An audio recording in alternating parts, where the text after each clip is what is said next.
nosotros no quiere decir que la guerra haya desaparecido de la realidad, más bien ahí está, esta vez cerca, y que no estamos muy preparados ni mental, ni material, ni políticamente para hacerle frente. Y eso forma parte de un proceso de rearme, no solo en el sentido de tener más armas físicas, sino de un cierto rearme intelectual para que entendamos el mundo como es y cómo podemos hacerle frente. Pero sí, hay dos guerras. Una guerra que ya lleva un tiempo y otra que empezó en octubre pasado. Y eso sí que lo cuenta el libro. Cuándo empezó, cómo empezó y qué ha pasado desde entonces y qué puede pasar. Una semana antes de que la guerra estallara en Gaza, Jack Sullivan, el secretario de la Seguridad Nacional estadounidense, podría decir mi contraparte, decía: Oriente Medio nunca está tan tranquilo. No pasa nada en Oriente Medio. Tranquilos, tenemos otras cosas de las que ocuparnos, porque aquí aquello está todo en paz. Bueno, no estaba en paz. Bastaba con ver qué pasaba en el West Bank para enterarse de que aquello no estaba en paz. Lo que pasa es que no lo queríamos ver, y en todo caso sí, el conflicto estaba alargado, los países árabes habían hecho, algunos, no todos, un proceso que llaman normalización de relaciones con Israel, y la causa palestina, el problema palestino, o como queráis llamarle, se había diluido, no estaba en la actualidad.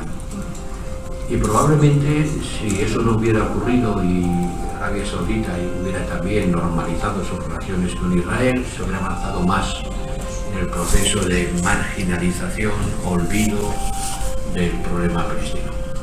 Pero no, el ataque terrorista de Hamas, hay que recordar que tal cosa ocurrió y que fue terrible, ha provocado una sobrereacción en la respuesta de la Armada de Israel en el ejercicio de su derecho a la defensa, pero de una manera que cuestiona el respeto al derecho internacional y que ha provocado, como estáis viendo, una inquietud grave en la comunidad internacional acerca de cómo se está desarrollando este ejercicio al derecho de la defensa de un país que ha sido atacado por una organización que nosotros consideramos una organización terrorista, cosa que los árabes no aceptan. Para ellos jamás es un movimiento de liberación.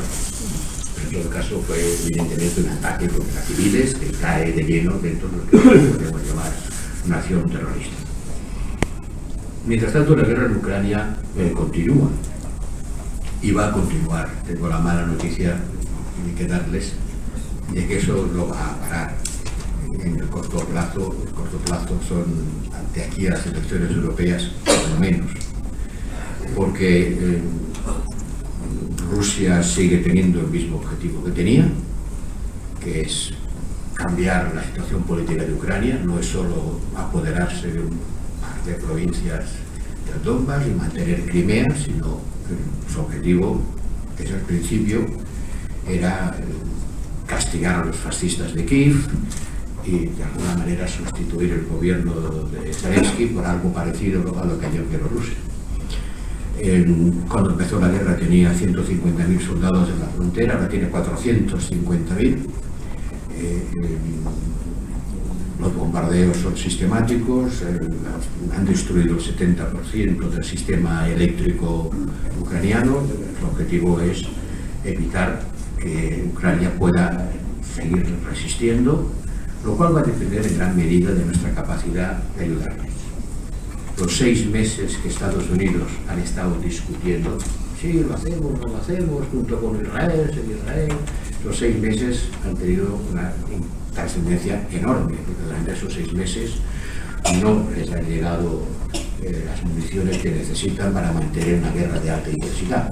Hoy en día la relación entre la capacidad de fuego de Rusia y Ucrania es de 1 a 10.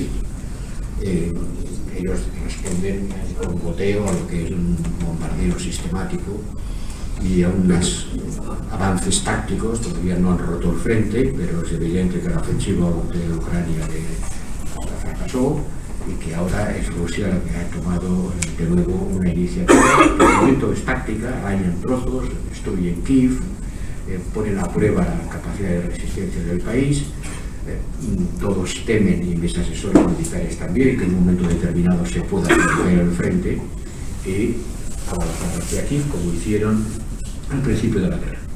Llegaron a 8 kilómetros del Parlamento de Kiev. Es como si los tanques rusos estuvieran en Plaza Castilla dirigiéndose a las Cortes. Les faltó el canto de un duro para que hicieran lo que tenían como objetivo, que era ocupar los centros políticos de la capital.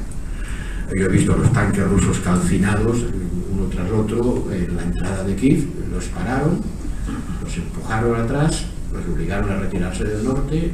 Ahora la guerra se ha trasladado a Donbass y se ha convertido en una mezcla de la guerra típica de la Primera Guerra Mundial, de trincheras, tiros ametralladoras, ataques de infantería, lo clásico de las guerras del pasado, con las guerras del futuro. Creo que es un desarrollo tecnológico de satélites, de drones, de telecomunicaciones, de bombas teleguiadas que no se habían utilizado en las guerras anteriores. De hecho, los instrumentos clásicos de la guerra, el tanque, son de poca utilidad.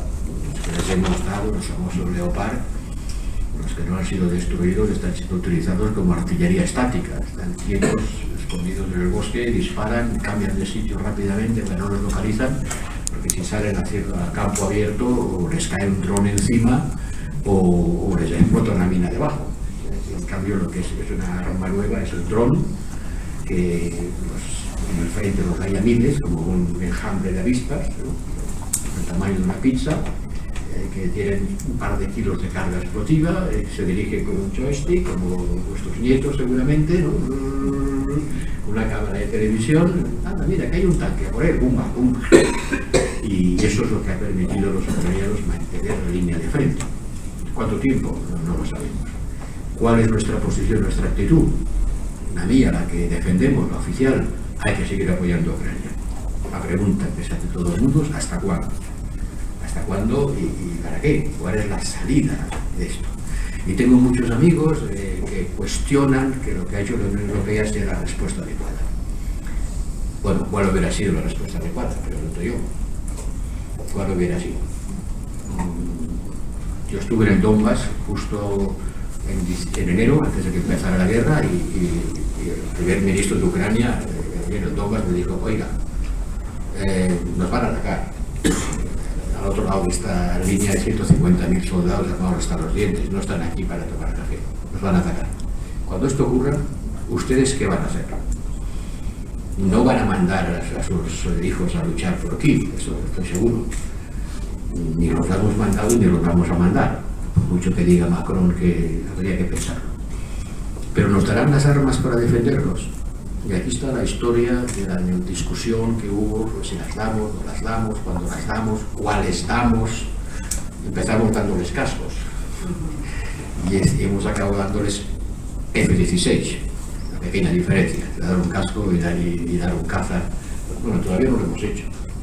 Llevamos 6 meses diciendo que lo vamos a hacer, todavía no lo hemos hecho, pero está en camino. ¿Había otra respuesta posible? Yo creo que no, salvo que hubiéramos dicho a los ucranianos, oiga, ríndanse. Cosa que todavía hay quien piensa que será la única solución posible. En un momento nos cansaremos y diremos, oiga, ríndanse. Es evidente que esto no es una solución que yo crea políticamente factible y deseable, y espero que no lleguemos a ello, pero es evidente que eso nos va a poner a prueba de paciencia, de voluntad, de seguir manteniendo un apoyo que es costoso en dinero. El dinero no nos cuesta vidas, pero costoso. Llevamos gastados en Ucrania del orden de 100.000 millones de euros, que no es una pequeña cantidad. Si se lo sumamos a lo que ellos han gastado en Estados Unidos, es realmente un esfuerzo que las sociedades occidentales se preguntan si lo van a poder mantener o no. Y si no, ¿qué? Me gustaría conocer su opinión. Y el otro gran problema que nos estalló en octubre y que prácticamente ocupa todo nuestro tiempo es el de Gaza. En Gaza la respuesta de la Unión Europea, y aquí se cuenta con todas las señales, ha sido de una gran división. En Ucrania, para intentar construir los famosos dos estados. Uno, no hace falta construirlo, ahí está, y goza de buena salud, al menos materialmente, y el otro no existe más que la voluntad política de hacerlo para que la tenga. Después vino los votos en Naciones Unidas, donde los europeos estuvimos profundamente divididos. 18 votaron a favor del alto el fuego, 2 en contra, los demás se abstuvieron. Y vamos a ver qué pasa este fin de semana cuando se vote que Palestina sea un miembro de pleno derecho de las Naciones Unidas. Imagino que nos dividiremos otra vez. En esas condiciones es muy difícil construir una política común. Hay demasiada división y eso nos debilita mucho. La gran cuestión es quién puede ejercer sobre Israel la presión necesaria para que se produzca un alto el fuego, que conduzca a negociaciones, a la liberación de los rehenes, a la entrada de la ayuda humanitaria, etc. ¿Quién puede hacerlo? Pues básicamente Estados Unidos. Lo ha intentado sin llegar a hacer como han hecho otras veces, tomar medidas. En el 81 creo que fue, cuando el ataque a Trípoli, en ese momento fue Reagan quien dijo: oiga, están ustedes pasando, no les doy más municiones. Y para que fueran a Madrid a la conferencia de paz del 91, Bush también dijo lo mismo. No van a Madrid, pues entonces les corto la ayuda financiera. Y fueron a Madrid empujados por condiciones, no por declaraciones, no por favor hágalo, sino oiga, si no lo hace tendrá consecuencias. Hoy hemos visto que el presidente Biden empieza a razonar en esta dirección, pero estamos muy lejos todavía de que Israel no pueda continuar lo que hace porque le falten los medios. Todavía el mundo occidental se lo sigue suministrando. Esto ha provocado un divorcio tremendo entre el mundo árabe y el mundo occidental, del que Putin es el gran ganador, el que saca ventaja política de este desaguisado y que hay un puente de unión entre las dos guerras, es Putin. Hay que echar un poco marcha atrás y pensar que lo que pasó en Siria, cuando Obama se echa para atrás y no toma acciones, cuando Assad empieza a utilizar armas químicas, esto era en 2013, en el 2014 Putin invade Crimea, y dice, bueno, estos está claro que no van a reaccionar. Después Israel establece una relación positiva, digámoslo así, con Rusia para frenar el avance de Irán en Siria, y ahora de alguna manera, fíjense que Israel no ha tomado ninguna medida de apoyo concreto y explícito a Israel. Zelensky Israel no ha tomado ninguna medida de apoyo a Ucrania, Zelensky no ha ido a Israel, y Rusia utiliza lo que está pasando allí para alimentar la acusación de doble estándar, doble vara de medir. Son ustedes se preocupan mucho por lo que pasa en un sitio y mucho menos por lo que pasa en otro. Israel ha bombardeado objetivos iraníes en Siria y eso ha producido reacciones de Irán. Ahora hemos llegado a un cierto stand-by, pero puede saltar en cualquier momento una chispa que provoque una guerra regional. Eso es la situación tal como está y ustedes me dirán si tienen alguna idea para propiciar su salida. Pero de momento, desgraciadamente, la guerra en Ucrania va a continuar mientras Ucrania se defienda. Y si no se defiende, porque no tenga fuerza, no se las demos, pues entonces va a acabar de la peor de las maneras. Y la situación en Gaza, desgraciadamente, la ofensiva en Rafah, dicen mis expertos militares, que va a durar meses, porque la operación de entrada en el territorio, de, como llaman los militares, pasar de lo tridimensional a lo bidimensional, que consiste simplemente en destruir, en aplanar, para evitar que cuando entras en combate urbano te los tiren desde arriba, pues eso, de alguna manera, creen los expertos que va a pasar en Rafah, despacio, cuadrícula por cuadrícula, empujando a los civiles hacia el mar, pero claro, no pueden salir nadando y tampoco pueden salir hacia Egipto porque hay un muro que se lo impide, y esto es lo que hace la particularidad de esta guerra. La gente huye, no se quedan allí, se van, pero es que estos no se pueden ir, pero los tenemos encerrados, o los tienen encerrados. En una guerra la ayuda humanitaria va y ayuda a las víctimas civiles, pero allí no va con cuentagotas. Hay unas filas enormes de camiones, más de 1000 camiones esperando para entrar. Los satélites esto lo enseñan, una fila de más de 1000 camiones, pero no pueden entrar porque la frontera está cerrada, pues no hay garantías mínimas de seguridad para hacer el reparto de eso. Entonces uno se pregunta que por qué no dejan que salgan hacia Egipto y acampen en el Sinaí, que es una pregunta que es legítima hacerse desde un punto de vista moral. Al menos las personas más vulnerables, los que quieran quedarse para seguir luchando, que lo hagan, pero 600.000 niños en Gaza. Pero esto es un tema que se debate y donde la comunidad internacional ha aceptado el hecho de que Egipto no quiere acoger a estos refugiados. Argumenta que ya tiene muchos y que en todo caso sería darle a Israel lo que quiere, es echarles de Gaza, pero claro, en la terra que se queden para que mueran bajo las bombas, pues uno no sabe muy bien qué es la legitimidad de esta posición. En todo caso es la que es y no va a cambiar. Y no va a cambiar. Si fuera a cambiar ya habría cambiado. Y por lo tanto hay que seguir haciendo presión diplomática sobre Israel para que la guerra se conduzca de una manera que no produzca tantas víctimas civiles. Estoy contando la posición de la Unión Europea, es decir, Israel, muy bien, haga usted con Hamas, pero no provoque tantas víctimas civiles, que es un discurso un poco de cuidados paliativos, ¿no? Pero son demasiados muertos. Oiga, ¿cuántos son demasiados? ¿Demasiados cuántos son? 35.000 son muchos, son pocos. ¿Cuál es el estándar? En realidad no sabemos cuántos hay, sin duda hay muchos más. Pero la comunidad internacional en eso se encuentra en una situación difícil, porque las Naciones Unidas se vota lo que se vota, pero luego no surte efectos. Y nosotros también estamos en una posición difícil, porque cuando las Naciones Unidas vota 145 votos en contra de Rusia por la invasión de Ucrania, aplaudimos y decimos, muy bien, estamos en el buen lado de la historia. Pero cuando las Naciones Unidas votan por más de 150 a favor del alto el fuego, entonces no estamos en el buen lado de la historia. Y nosotros aparecemos divididos. Lamento decirlo, pero esta es la realidad. ¿Se puede hacer converger a los Estados miembros en una posición común? Lo veo difícil porque en los próximos días algunos, entre ellos España, reconocerán el Estado palestino, y otros se mantendrán firmes en su posición de rechazo a esta decisión, aunque todos decimos que apoyamos la solución de los dos Estados. Todos lo decimos. Yo vengo de Riad, de una conferencia internacional, todos los que estaban allí, menos Israel que no estaba, todos lo apoyan. Pero llevamos 30 años apoyándolo.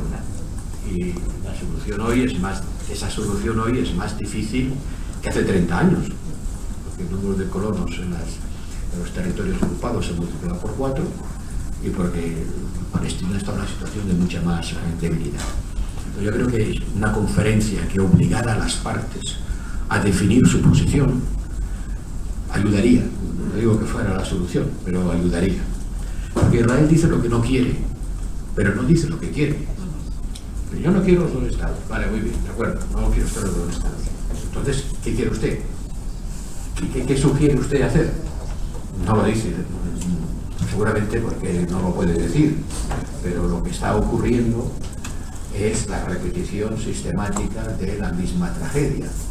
Y a lo mejor esto no tiene respuesta ni tiene solución, pero comprendo que la indignación moral de parte del mundo sea cada vez mayor, en el sentido de que hay cosas que claman al cielo, como diríamos, y es difícil resignarse a la idea de que esto va a continuar generación tras generación, dentro de unos cuantos años lo mismo, otro baño de sangre, otro golpe terrorista, otra represión militar, pero Europa no tiene hoy la capacidad que debería tener, pero no tiene, para influir decisivamente en este momento.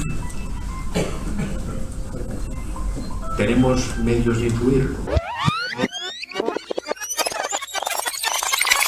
Todo el Sahel eran países amigos, nos han echado de todas partes, nos han pedido que nos fuéramos, y eso no es una buena cosa, porque estamos perdiendo pie en África, claramente, y al mismo tiempo, como os decía al principio, Rusia utiliza lo que está pasando en Gaza como un contrapeso político a lo que está haciendo en Ucrania, quitándonos el derecho moral a protestar por ello, porque la consideración de la doble vara de medir es una crítica que se nos hace con mucha frecuencia.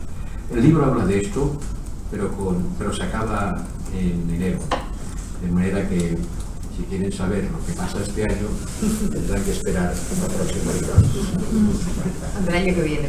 Me gustaría profundizar en alguno de los temas que mencionaba y que aparecen efectivamente en el libro, ¿no? Uno es esta vinculación entre las dos guerras, entre Ucrania y el tema de Gaza, por la percepción, dice en el texto, por la percepción que el sur global puede tener de la posición europea y en esa medida nos puede debilitar en cuanto a posibles apoyos en relación a la guerra de Rusia, ¿no?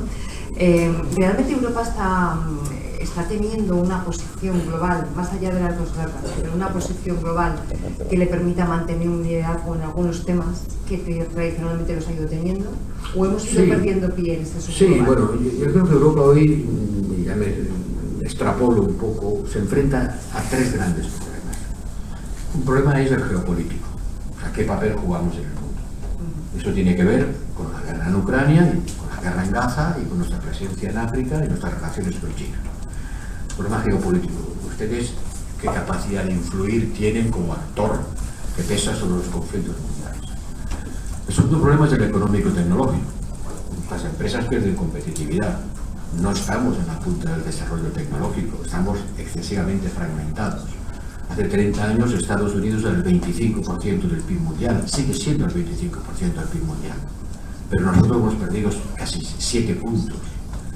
Somos nosotros los que retrocedemos en el reparto de la producción y de la generación de riqueza. Bueno, es normal, otros suben y ocupan parte, pero Estados Unidos no decrece. Siguen teniendo la misma proporción que tenían hace 30 años. Ese problema económico-tecnológico está ahí y de momento habría que hacer muchas cosas para hacerle frente, empezando por tener dimensión y talla suficiente por parte de nuestras empresas para poder ser competitivas en un nuevo dominio tecnológico que se abre, donde nosotros inventamos la máquina de vapor y el motor de combustión interna. Inventamos muchas cosas más, pero la primera revolución industrial fue nuestra. Esta revolución industrial no la estamos liderando nosotros. Mirar qué empresas tecnológicas europeas hay entre las 50 primeras grandes empresas tecnológicas del mundo y lo veréis. Y el tercer problema es político.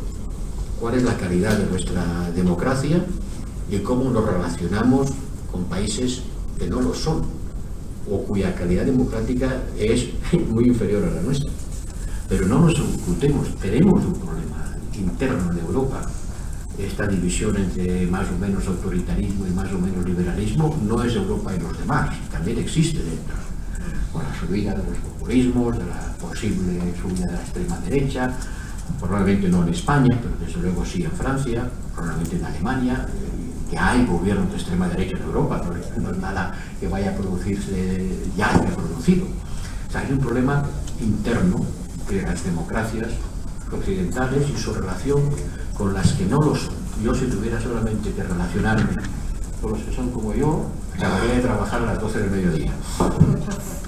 Tengo que relacionarme con mucha gente que no comparte nuestros valores ni nuestro sistema político, pero que existen y que son muchos, y muy grandes, y muy poderosos, y muy influyentes.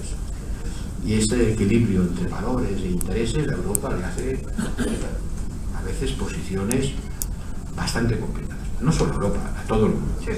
Los dobles estándares, mire, todo el mundo practica los dobles estándares. O sea, Alepo fue destruido a la raíz, como lo ha sido Gaza, y no oía a nadie protestar. O sea que la diplomacia seguramente es la administración de los dobles estándares, siendo pragmático y realista. No justifico nada moralmente, pero el mundo es como es, no como nos gustaría que fuera. Y ciertamente a los europeos nos falta comprensión del mundo. O sea, no estamos, ¿cómo diré yo?, habituados a este mundo duro, agresivo, donde el uso de la fuerza se ha impuesto como la solución para resolver los conflictos. Seguimos pensando que las cosas se arreglan hablando, que para eso tenemos un Estado de Derecho, que el comercio dulcifica las relaciones y que esto basta para navegar por el mundo. No, no es verdad.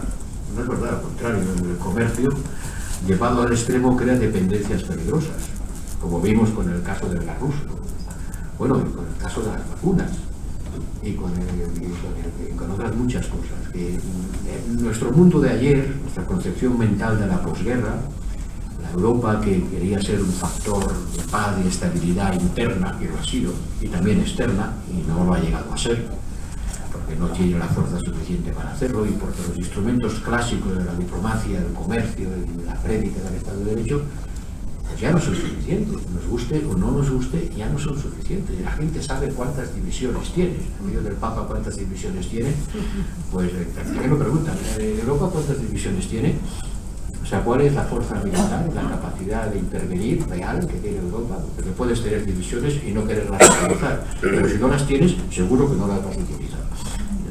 Ese proceso de rearme intelectual de los europeos frente a un mundo áspero, un mundo fastidiado, no quiero utilizar la palabra más gruesa, pero es el ejercicio intelectual que tenemos que hacer si queremos hacer lo que tú haces, relacionarnos con los demás de una forma constructiva, de acuerdo con lo que creemos o decimos creer y con lo que son nuestros intereses y valores. Josep Borrell habla en el libro del momento de Demóstenes. No voy a contar lo que es, porque así lo leen. Momento de Demóstenes. Ni vamos a hacer spoiler, vamos a quitar aquí. Momento de Demóstenes, estamos en un momento. Seguro que la gente lo sabe, pero nos pasamos el día en Europa diciendo en qué momento vivimos. Vivimos en un momento de Demóstenes, vivimos un momento hamiltoniano, vivimos un momento de Churchill, vivimos un momento Chamberlain. ¿En qué estado mental estamos? O sea, ¿en qué estamos? La respuesta a las vacunas fue Hamilton, que se apareció por aquí y nos dijo que había que tener una deuda común, cosa que nunca habíamos tenido y hemos hecho. Pero no comparemos lo que hemos hecho con lo que hizo Hamilton. No lo comparemos, porque Hamilton, su mérito no fue comunitarizar la deuda de los Estados Federados, sino inventar impuestos federales para amortizar la deuda. Coger la deuda y hacerla común es relativamente fácil, pero inventar las formas comunes para pagarla, eso es lo que hace de verdad una unión federal. Eso estamos lejos de hacerlo.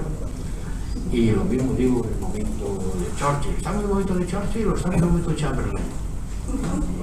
¿Estamos en Múnich o estamos en la resistencia, sangre, sudor y lágrimas frente al agresor? No lo sé. Creo que se está pasando el tiempo muy rápido y ustedes tendrán un montón de preguntas, así que vamos a abrir ya el turno de preguntas al público. Ya hemos reservado unas cuantas que tenía aquí preparadas. Creo que el presidente le pide la palabra. ¿Sí? Hay unas del público y luego hay unas con la prensa, que vamos a separar. Perfecto. Vale. Genial. Pues muchísimas gracias. Bueno, Jorge Estrabón. Público y prensa son dos cosas diferentes, ¿no? Bueno, a ver, hay que ser un práctico crítico. Vamos a por el público que ha venido aquí a escuchar. Bueno, yo voy a abrir el fuego. Josep Borrell, te hemos visto a lo largo de tu mandato interpelando continuamente a los gobiernos y a las instituciones. Y sin embargo, yo ahora te he visto muy pesimista. No. Bueno, es lo que yo he visto. Te he visto pesimista, incluso después de tu relato, llega uno a una cierta conclusión de que las instituciones no sirven o no están sirviendo lo necesario. bien porque están divididas, bien porque no somos todos iguales. No son las instituciones las que están divididas, las que están divididos son los estados. Bueno, es que cuando hablo de instituciones me refiero también a los estados como instituciones. Y al final uno llega a la conclusión de que la solución va a estar entonces en la movilización de la ciudadanía. Yo no soy, seguramente por el paso del tiempo y por mis propias experiencias, soy pesimista respecto a esto, ¿no? Pero al menos introduce la movilización de la ciudadanía una cierta esperanza para presionar. Eso quiere decir, cuidado, más transferencia de soberanía desde la periferia estatal al centro pseudo federal. ¿Quieren eso? ¿O quieren volverse a replegar cada uno en su casa, haciendo muros si es necesario para proteger sus fronteras y no comunitarizar más los esfuerzos? Que es lo que predican algunos desde la extrema derecha y, perdón, también algunos desde la extrema izquierda. Bueno, vale, pero también hay gente afecta. También hay gente que va a querer decir, sí, quiero una integración europea que haga Europa más capaz de responder a los problemas del mundo. No lo sé qué dirán los europeos, pero esta es la verdadera dirección. Si les parece, vamos a ir... Sí, tranquilo que los tengo controlado en un momento. Voy a ir dando un turno de... Nos cogemos 3 o 4 intervenciones. ¿Te parece, Pep? Sí, por Ya, y así después puede contestar a la vez. Emilio. Creo que hay micrófono, si no me equivoco, pues esperamos. Gracias. Gracias, Cristina. Gracias, jefe de la diplomacia. Bueno, yo un brevísimo comentario y una pregunta, ¿no? El comentario es que estoy absolutamente en contra de lo que has dicho. Este libro hay que leerlo. Eso sí, no por la noche en la cama, por si acaso, como tú decías, pero el hecho de que no sea rigurosamente actual no evita la importancia que tiene, entre otras cosas porque, yo no me lo he leído entero todavía, pero entre otras cosas porque gran parte de los temas que tú aquí abordas, lamentablemente continúan más o menos en la misma situación. Ese es el comentario. 2, precisamente, y claro, tú escribes este libro, al menos el prólogo, así lo he visto, en enero del 23, o sea, hace ya casi... No. Eso no, bueno, es lo que te iba a pensar. Suponía que era un error, lo cual es... Sí, pone 23, pero bueno, supongo que es un error más a mi favor, o sea, hay que leerlo, más a mi favor. La pregunta es, en ese prólogo, hablas precisamente por la división que has mencionado, la división de los Estados miembros, y dices textualmente, aludes, te preocupas por la posibilidad de un riesgo existencial o riesgos existenciales para la Unión Europea. La pregunta es, ¿vas más allá en el sentido de que pienses que no solamente hay riesgos, sino que hay ya a estas alturas una auténtica amenaza existencial dada esta división que ahora mismo son sobre estos temas que acabas de comentar? Pero vamos a ver qué otros temas surgen donde esos riesgos existenciales pueden exacerbarse. Nada, muchas gracias. Pasamos el micro aquí. Muchas gracias, Josep, por tu trabajo y felicitaciones por todo lo que has hecho durante estos años como alto representante. Pienso que todos los europeos nos vemos muy identificados contigo porque si no hubieras estado tú, indudablemente estaríamos peor. Pero me gustaría preguntarte que realmente no estamos contra una guerra ucraniana. Estamos con una guerra contra Europa porque Putin y Lavrov realmente rechazan nuestro modelo de desarrollo. Y entonces, bueno, con esta frontera que tenemos de varios países con Rusia, su avance en Georgia en el 2009, 2014 en Crimea y ahora en Ucrania, ¿qué piensas, Josep, que debería hacer la Unión Europea de una forma urgente en la futura Comisión, si es crear un ejército europeo, unas capacidades de disuasión lo suficientemente importante para que podamos contrarrestar la amenaza a nuestro modelo? Gracias. Pasamos el micrófono ahí atrás. Esta vez yo quería preguntarte... Si se pueden presentar para poder pedirnos con su nombre, simplemente el nombre. Yo me llamo Julia de la Guardia y quería preguntarte ¿de qué forma crees que la vuelta de Trump a la Casa Blanca podría afectar a ambas guerras. Y en el caso de Gaza, si crees que eso también podría incrementar el riesgo de que hubiera la apertura de un segundo frente, en este caso Líbano, e incluso un tercer frente, en este caso Irán. ¿Y qué planes de contingencia tiene la Unión Europea para hacer frente a dichos escenarios? Muchísimas gracias. Cogemos la última intervención, paramos y luego volveremos a dar palabras. Gracias, María Ángeles Sallé. Yo creo que es obvio que el debate sobre seguridad y defensa es un debate sobre todo masculino. O sea, cuando uno ve todos los espacios, los expertos, las mujeres participamos muy poco de ese debate, ¿no? Te interrumpa, la mayoría de los ministros de defensa son mujeres. Indudablemente, pero más allá de eso, en la vida, digamos, cotidiana de los países, no es así. Y a mí me parece que estamos también frente a una situación en la cual los intereses, digamos, internos de los países que tienen que ver con la economía, que tienen que ver con el gasto social, con la preocupación por los servicios públicos, es difícil muchas veces de compaginar con el interés común europeo relacionado con seguridad y defensa. O sea, y eso es algo que en contextos electorales, esa polaridad, digamos, entre los intereses internos y los externos también se explota muchísimo, ¿no?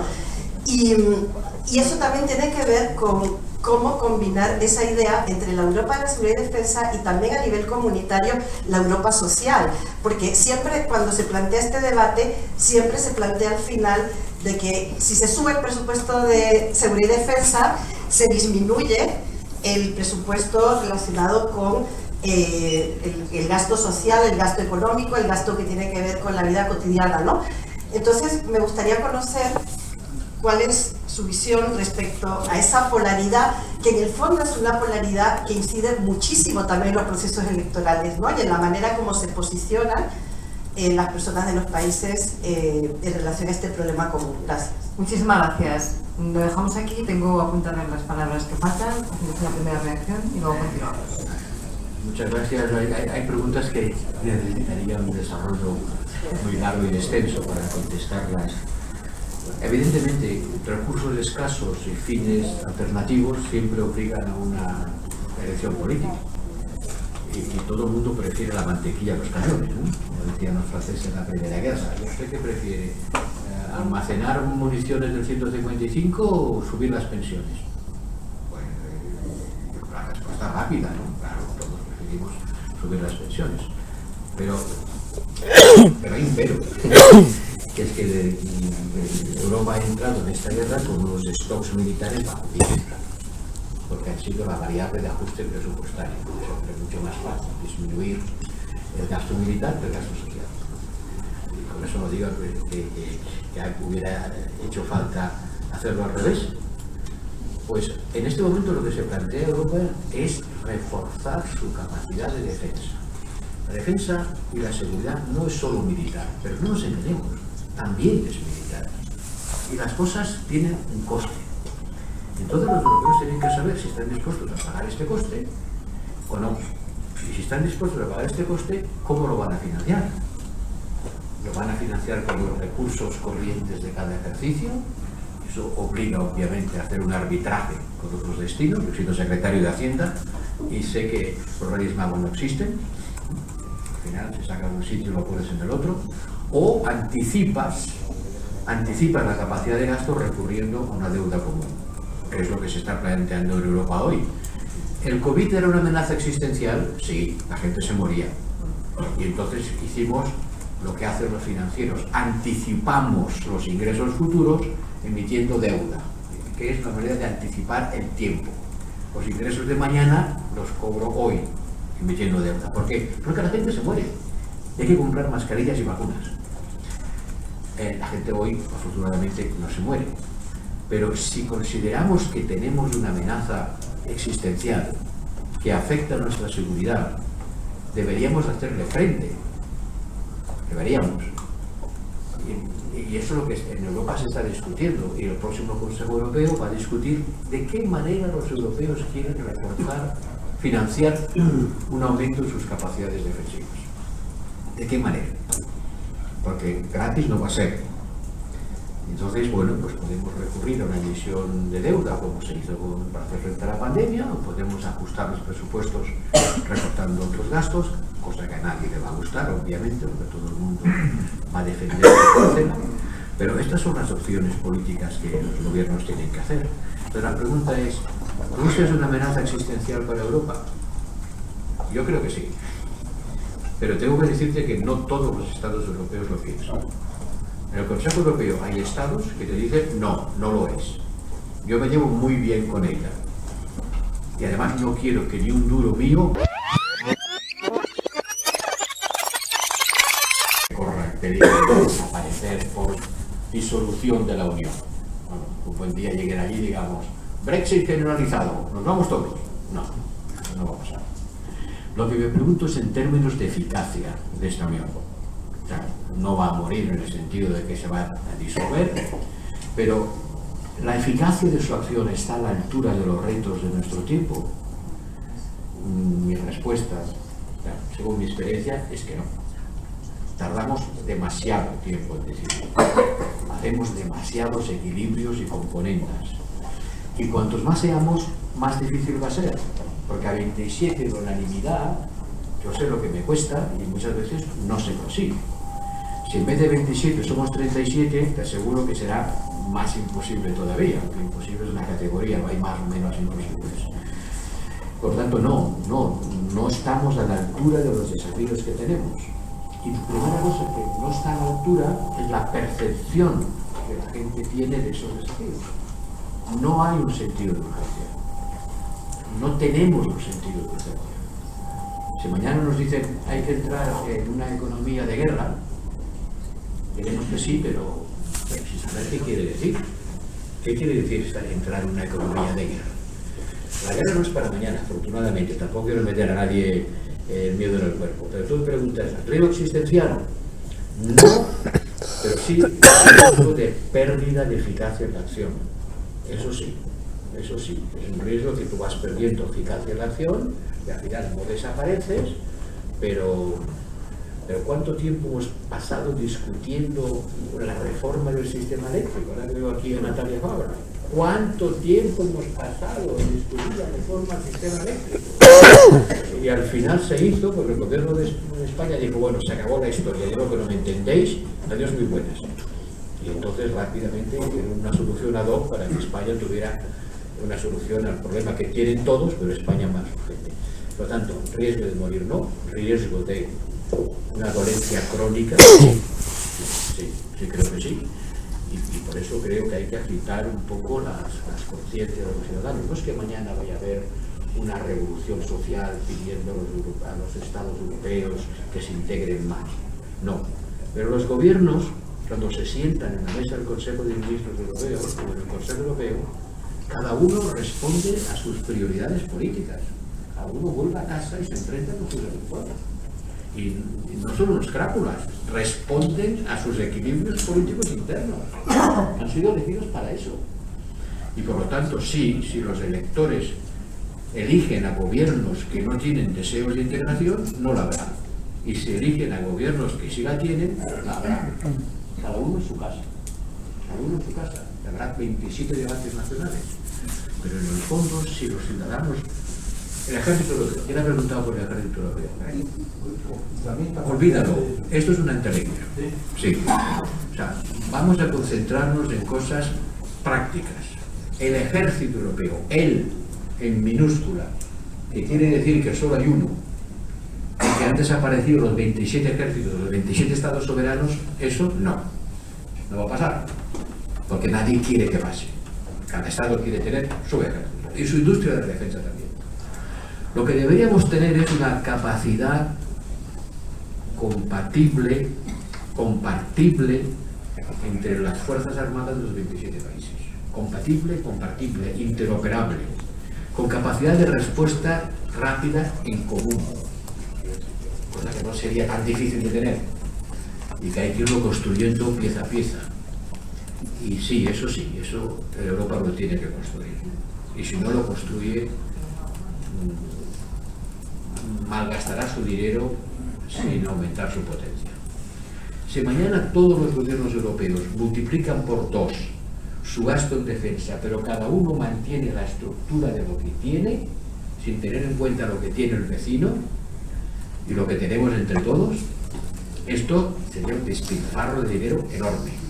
Porque seguiríamos teniendo las mismas duplicaciones, que tenemos y muchas, y seguiríamos sin cubrir los huecos que tenemos, que también tenemos y muchos.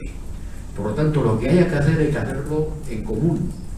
Y yo sé cuán difícil es hacérselo hacer en común a los gobiernos cuando tocas al aspecto más sensible de la soberanía, que es la capacidad militar. Pero antes de la guerra en Ucrania, empezamos a hacer cosas así. La guerra en Ucrania ha acelerado la voluntad de hacer más, seguro. Hemos visto las orejas al lobo. Vamos a hacer un segundo turno hiper breve, así que os pero es que tengo todavía por aquí un par de manos pedidas. Hiper breves, telegráfico, por favor. Por aquí, telegráfico, por favor. Sujeto, verbo, predicado, no da para más. Voy a ser breve. Muy bien. Sí, cuando estamos hablando en términos de el esfuerzo y la tarea diplomática, así como política a nivel internacional, para tratar de buscar alguna solución a las 2 guerras que se han mencionado, ¿qué impacto se puede percibir o a qué objetivos podemos llegar a través de los movimientos sociales de los que estamos viendo ya, de estudiantes en universidades norteamericanas, etcétera? ¿No sería esa la vía más directa y más eficaz para concienciar y para tratar de retirar las armas? Gracias. Gracias. Aquí, rapidísima y brevísimamente, por favor, intentamos ser telegráficos. Pues yo, en la misma línea, me gustaría preguntar, en cuanto al conflicto de Ucrania, que parece que hay una visión estratégica conjunta de toda la Unión Europea, ¿por qué hemos dejado comernos? O sea, parece que el discurso europeísta es militar, seguido por Norteamérica, que parece que estamos ahora metidos en más dinero, más medios, más recursos. ¿Por qué hemos perdido ese discurso diplomático de que Rusia está buscando otra cosa y por eso no se puede llegar? O sea, creo que en los media, en la comunidad general intelectual, falta ese discurso y hemos perdido el discurso diplomático frente al discurso militar. Gracias. Una última palabra ya, Alfonso. 2 últimas palabras porque son 2 chicas jóvenes. Venga. Y no hemos tenido casi ni mujeres ni jóvenes interviniendo. Por favor, muy breves, eso sí que os pido. Muy breve. En esta situación tan compleja y tan multiactor, yo tengo la sensación de que cuando hacemos el plano geopolítico, geoestratégico, situamos muy claramente a los actores, pero para mí hay un actor que se queda fuera y que creo que tiene una importancia relevante y creo que no lo estamos mencionando, como es China. Mi pregunta va encaminada a cuál es el papel que juega China, que siempre está un poco ahí entre juego, no juego, hecho por detrás, hecho por delante. Gracias. El rol de China, pasas el micrófono por favor a tu compañera y acabamos. Sí. Bueno, mi pregunta es, en los últimos 2 años, ¿qué ha aprendido la Unión Europea respecto a la relación que debe tener con Estados Unidos y la OTAN? Muchísimas gracias. ¿Veis cómo las preguntas más breves son las más complejas? Gracias. Cuando quiera. Y todo en 3 minutos, ¿no? Que luego hay preguntas con la prensa. Perfecto. Pues...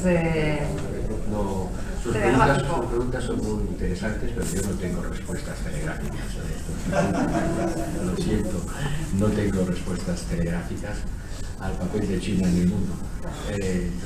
China se ha mantenido muy al margen. Se ha mantenido, dice que lo arreglemos, no sabemos que esté armando a Rusia, pero desde luego el gran apoyo económico de Rusia.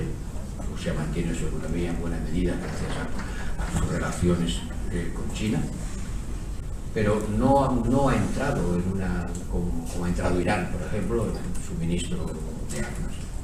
Y mantiene una crítica al mundo occidental, los estándar, ustedes muy críticos con nuestra actitud en Gaza, sin duda alguna, muy críticos, y también pues críticos con nuestra actitud en Ucrania, pero se ha mantenido bastante al margen.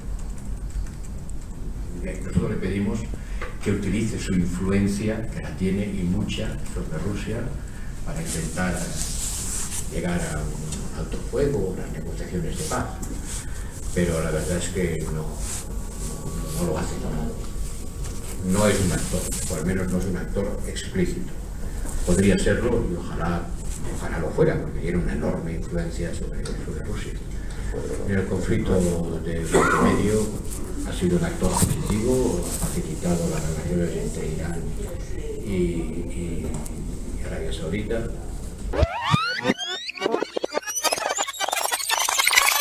Cosas que creo que ya lo sabíamos, pero que no hay alternativa a la OTAN para la defensa territorial de Europa, para tener una capacidad de defensa territorial en Europa que fuera atacada como los tiempos de la Guerra Fría, no hay alternativa a la OTAN. En segundo lugar, que tampoco podemos estar pendientes de que lo que voten los electores americanos cada 4 años. No podemos estar diciendo a ver qué han decidido los americanos, porque según lo que hayan decidido nos podemos ver colgados de la brocha. Por lo tanto, necesitamos esforzar nuestras propias capacidades. Los estudiantes y la sociedad civil. Sí, seguro. Y la falta de discurso diplomático por las instituciones. Bueno, falta de discurso diplomático no, te aseguro que no. ¿Por qué se ha comido discutir al discurso diplomático? Hombre, porque hay una guerra. Porque hay una guerra. Es que hay un señor que dispara 10.000 tiros de artillería al día. Eso hace mucho más ruido que todo. O sea, claro que hay trabajo diplomático, pero es que hay una guerra. Y luego la sociedad civil, pues sí, obviamente, ¿qué quieres que te diga? Yo comprendo que haya elementos de la sociedad civil que reaccionen, como están reaccionando en Estados Unidos. Yo voy mañana a mi universidad, en Stanford, a ver qué me encuentro allí. Pero sí, la sociedad civil se moviliza. En España no tanto. Alemania tampoco. Francia sí, pero tampoco es un movimiento, en Europa al menos, no es un movimiento. Yo vengo de Oxford, en Oxford no he visto nada. No he visto nada. En España tampoco, y en Italia tampoco, en Alemania tampoco. Solamente es en Francia y en algunas universidades. Pero bienvenido sea que los estudiantes manifiesten su preocupación. Y yo percibo, y con esto acabo, ojos que no ven, corazón que no siente. Ojos que no ven, corazón que no siente. Si tú vieras la televisión árabe, si tú vieras Al Jazeera todos los días y vieras en todo su esplendor el horror de la guerra en Gaza, como lo ven los países árabes, que todos los días ven unas imágenes absolutamente horribles de lo que está pasando allí, probablemente las opiniones públicas se movilizarían de otra manera. Aquí no tenemos censura, pero yo no veo que las televisiones en Europa hagan el mismo despliegue informativo que hacen en el mundo árabe las televisiones árabes. No lo veo. Creo que los europeos no estamos enfrentados a la realidad porque no nos la cuentan tanto como se la cuentan a otros. Tú te paras un día en un aeropuerto árabe y te pones a mirar las cadenas de televisión árabes y te ponen los pelos de punta.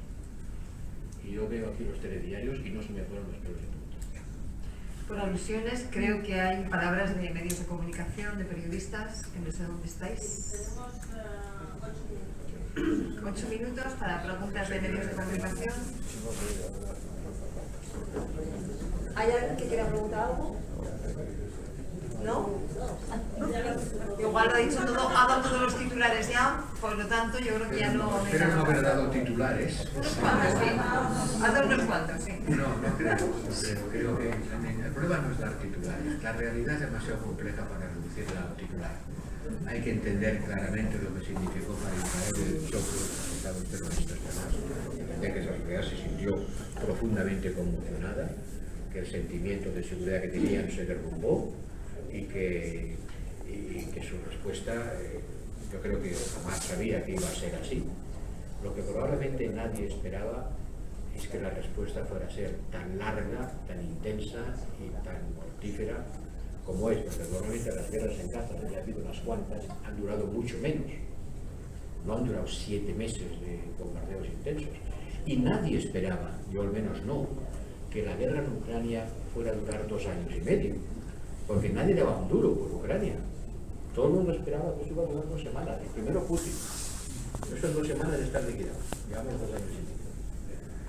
O sea, la realidad es más tozuda y los titulares son incapaces de reflejar toda la realidad de estos complejos momentos. Y ahora me tenéis que perdonar, pero mi jefa me dice que me tengo que ir. Es que me da punto de comer algo antes de la entrevista, no te vas a tener una entrevista. Sí, efectivamente, damos las gracias a Josep Borrell y la próxima